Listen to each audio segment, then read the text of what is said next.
So, Chris, Star Wars Battlefront came out this weekend. I don't know if you know about it. Have you heard about this game? I have. I've actually played a little of it at Comic-Con this past Very summer. cool. Well, it seems like it's a very cool Star Wars game, but I want to know, what do you think is the best Star Wars video game ever made? Interesting. What's your answer?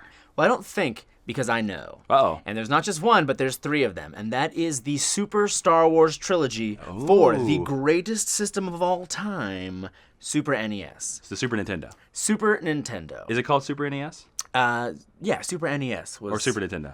Super Nintendo and Super NES were the same thing. What does NES stand for?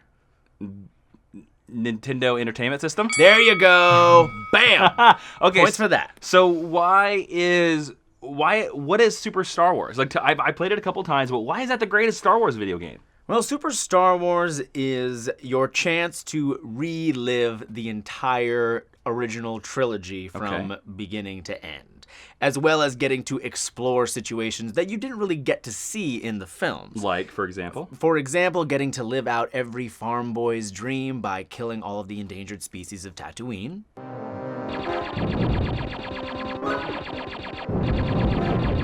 Whoa. You get to kill all the alien creatures of Tatooine, and that makes it the greatest Star Wars game of all time? It's one of the many benefits of this game. Okay. Because you're in an environment where you are constantly under attack. There are scorpions, there are Morlocks in Empire Strikes Back.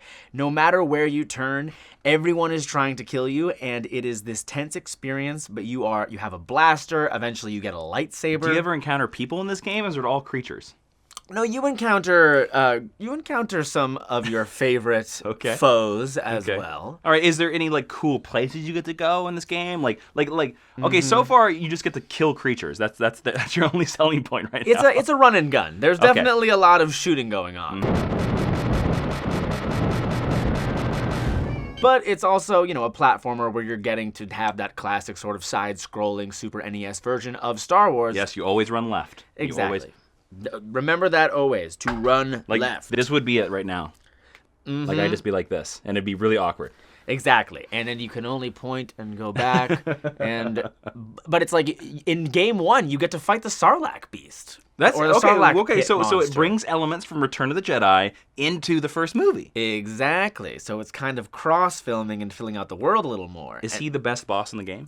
No. I mean, the best bosses aren't necessarily even bosses, because Return of the Jedi game opens up with the palace door droid that doesn't really let you in. The ball and the stick. That goes. Turns out that guy is actually pretty formidable, and you had to fight him off. You've got to kill him too, just like everything else on Tatooine. You got to kill it. Exactly.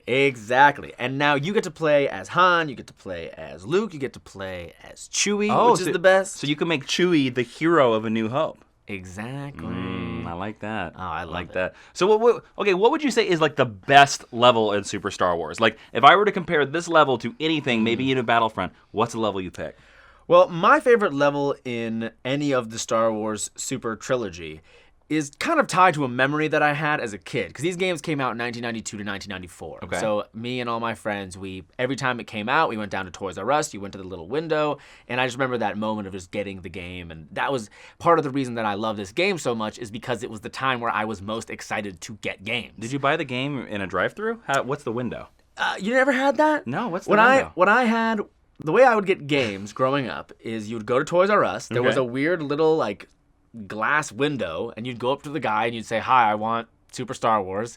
He would go off, and then he'd come back and he'd have the game. Did you buy Super Star Wars at like a mob-run Toys R Us? Like the mob controlled your Toys R Us? Potentially. What the hell? I'd never seen this little window. Like, stay away, kids. I mean, did anyone else have this video game window in Toys R Us? I'm not sure. Let us know in the comments. Let us know. This was pre-GameStop or anything like that. This was back when, at least in Newington, New Hampshire, the only place you could get video games was Toys R Us. Now, what was the final level of Super Star Wars? The final level was Lando and Nien Num's run at the second Death Star. Okay. Now, a complaint about these games is that the controls are kind of annoying and difficult, which they are. But that adds to the challenge. So my friend Sam and I, what we had to do when we played against this was you had to press all 4 of the Super Nintendo buttons on this impossible. edge. It was so hard. So what we did is, if I was by myself, I would use a block, and if I was with Sam, he would press those. Okay, so I navigated. So you'd have like the I have the cross pad. Yeah, I have the cross and pad. I'd just be like doing this. And you'd button mash on that side, and then we would just at super speed have to go through and get to the end, and then whoa, there we go, and we blew up the second Death Star. This is how you play the greatest Star Wars game ever made. Yes, Clapping. mashing, and of course accompanied by a beautiful MIDI rendition of the greatest sci-fi score of all time.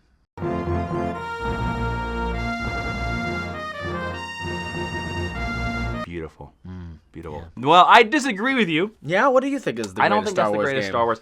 You know, this is going to be a weird black sheep pick, but I think the greatest Star Wars video game of all time is Star Wars Revenge of the Sith, or Star Wars Episode 3, Revenge of the Sith, the official video game. Wow. Now, so what made it, was it better than the movie?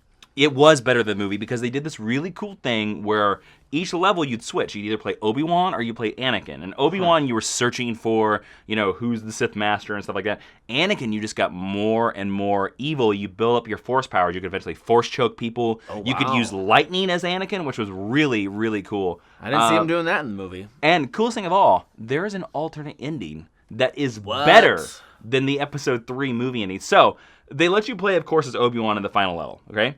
Obi-Wan beats Anakin, then you see the ending from the movie. It would take you back to the level, you'd fight it again, and if you played as Anakin, if you beat Anakin, like you did the super jump and you did it right this time, he would kill Obi-Wan. Then what would happen is it would go to this like animated cinematic, which is it looked really cool. The Emperor would show up at Mustafar. Anakin, being so powerful now, would kill the Emperor and then force all the clone troopers to bow at him and call him the Emperor. What? So it was Emperor Anakin Skywalker. It was the best, better than the movie, right? You know what I'm saying? Emperor Anakin. How does he say to them, "Call me Emperor Anakin"? Say it. And they're like, Emperor Anakin. I think he just says, "Call me Emperor." But that's besides the point. And then they say, "Emperor Anakin." He goes, "No, just Emperor." Don't call me Annie. That's what he says. Emperor Annie. But there was a fun thing in this game, too, that there was a duel mode. So there was, like, naturally built a Street Fighter type game where you had all the Jedis, and you could just duel against each other in a fighting game as an extra level. So if you ever got bored of the game, you could just play some of the more well-known Jedis, like Sindralig. You know who that is? He was killed off screen in Episode 3. What about Plo Koon? Could you come in as Plo Koon? I don't think so. You could also come up as Sarakita. Killed off screen. Killed off screen. Kit Fisto? I don't think Kit Fisto's in there, but Mace Windu was in there. Okay. And you could take yourself in different levels, and the coolest thing is that one of the characters was old Obi-Wan Kenobi, and one of the locations in this level was the Death Star, so you could recreate A New Hope. Whoa. Yeah. Could you have young Obi-Wan fight old Obi-Wan? No, they wouldn't let you do that. No, they wouldn't let you do that. You're in over your head, you know, to learn. Back. Who would win? Obi-Wan young, Obi-Wan old? Who do you think? I think that Obi-Wan old might let himself lose, because that's like his move. That's like his one fight move, because we've only seen him do one fight. So I think young Obi-Wan. Only by default of that's old Obi-Wan's go-to move. Obi-Wan with the ponytail? With the rat tail? Ponytail Kenobi? Ponytail Kenobi! I love it. Ponytail Kenobi. Hashtag Ponytail Kenobi. Yes.